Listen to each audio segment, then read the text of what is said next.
Hey guys, welcome back to the channel, and today I'm going to show you how to improve your credit score with Klover. So improving your credit score with Klover is a pretty simple process that can help you to achieve better financial health. Here's a step-by-step guide on how to get that done. So first thing you want to do is to log into your Klover account. Of course, you can do that on the mobile app, or you can do that on the website.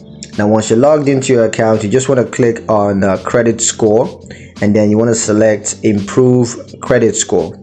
Now you want to view your credit report and identify areas that need improvement, and you can dispute errors on your credit report. In case there's any errors there that you have detected, you could just dispute that. And also you gotta make on-time payments and reduce debt, and all these are going to help you to improve your credit score.